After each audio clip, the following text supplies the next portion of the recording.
सभेच्या सभागृहात पोहोचलेले आहेत। अशा परभणी शहरातील डॉक्टर बाबासाहेब आंबेडकर यांच्या पूर्णकृती पुतळ्यासमोरील संविधानाचं जे शिल्प होते त्या शिल्पाची एका माथेफिरू मार्फत विटंबना करण्यात आली। या शिल्पाची बाबासाहेब आणि बाबासाहेबाचं संविधान म्हणजे भारतीयाच्या करोडो जनतेचा आत्मसन्मान आहे, ज्याच्यामुळं आम्ही आज माणसात आलेलो आहोत।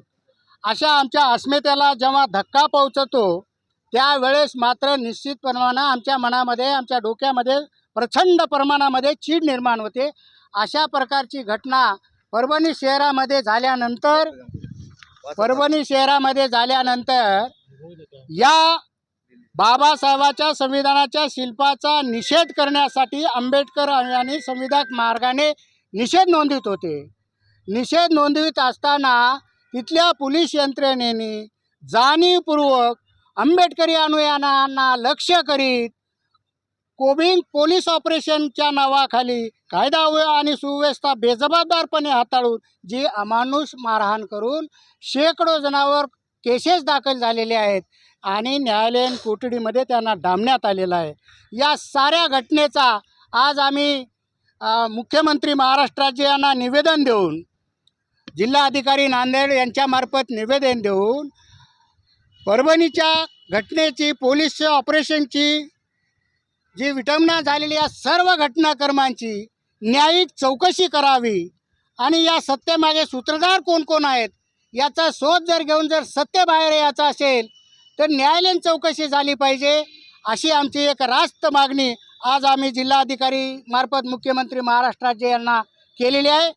मित्रांनो, आपल्या मार्फत सांगतो की कायद्याचं शिक्षण घेणारा एक भीमसैनिक 25 वर्षाचा आमचा युवक इथल्या पोलीस यंत्रणेने अमानुषरित्या मारहाण करून न्यायालयीन कोठडीमध्ये डांबून त्याचा खून केलेला आहे, बळी घेतलेला आहे आणि सोमनाथ सूर्यवंशीच्या मृत्यूस कारणीभूत ठरलेले जे पोलीस अधिकारी आहेत, नांदेडचा सुपुत्र असणारा मोठा कर्तबगारी गाजविणारा अशोक घोरबाण स्थानिक गुन्हे शाखेचा जो पोलीस निरीक्षक आहे, परभणी शहरात मध्ये जाऊन सुद्धा सपोर्ट करते त्या पद्धतीने जातीयवाद उपळण्याचा, एक हिंसाचार घडवून आणण्याचं करण्यामध्ये जो षडयंत्र रचलेलं आहे, या सगळ्या घटनाक्रमाला पोलीस निरीक्षक अशोक घोरबाण, पोलीस निरीक्षक मरे हे जे पोलीस अधिकारी जबाबदार ठरलेले आहेत, नवे निश्चितपणे हेच मारेकरी ठरलेले आहेत सोमनाथ सूर्यवंशीचं, म्हणून यांच्या विरुद्ध सदोष मनुष्यवधाचा गुन्हा दाखल करावा, प्रशासकीय आणि फौजदारी कारवाई करावी। याच पद्धतीनं सोमनाथ सूर्यवंशी हा युवक जर एका वडार समाजाच्या कुटुंबाचा जर पोलिसांनी बळी घेतला असेल तर अशा मृत कुटुंबाला, निराधार झालेल्या पीडित कुटुंबाला महाराष्ट्र शासनाने मुख्यमंत्री सहाय्यता निधीतून कमीत कमी 1 कोटी रुपये त्याला अर्थसहाय्य करावं। एका कुटुंबातील सर्व पात्र व्यक्तींना शासकीय नोकरीमध्ये सामावून घ्यावं, अशाही मागण्या आम्ही निवेदनाद्वारे आज करण्यात आलेल्या आहेत। धन्यवाद। दुसरी मागणी, तर या देशामध्ये जे काय घटना दलित विरोधी, संविधान विरोधी आणि बाबासाहेब आंबेडकरांच्या विरोधामध्ये जे काय वातावरण निर्माण होऊ घातलेलं आहे, याला जबाबदार या देशातील RSS ही संघटना आहे आणि त्या RSS संघटनेचेच जे केंद्रीय गृहमंत्री आहेत माननीय अमित शहा यांनी देशाच्या संसदेमध्ये बाबासाहेब आंबेडकरांबद्दल अत्यंत खालच्या थराला जाऊन भाषा वापरलेली आहे की बाबासाहेब आंबेडकरांचं घडीघडीला तुम्ही नामस्मरण का करता, आंबेडकर आंबेडकर आंबेडकर म्हणल्यानं काय मिळणार आहे तुम्हाला, यापेक्षा जर तुम्ही देवाचं नाव घेतलं असतं तर तुम्हाला 7 जन्म स्वर्गात गेले असते।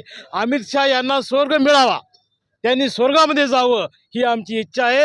आम्ही बाबासाहेबाचंच नाव घेणार, कारण आमचे देव बाबासाहेब आंबेडकरच आहेत, त्यांच्यामुळेच आमचं भलं झालेलं आहे। या देशातल्या नालीतल्या किड्याला किंमत होती, गाईला किंमत होती, जनावराला किंमत होती, पण माणूस असून आम्हाला किंमत नव्हती।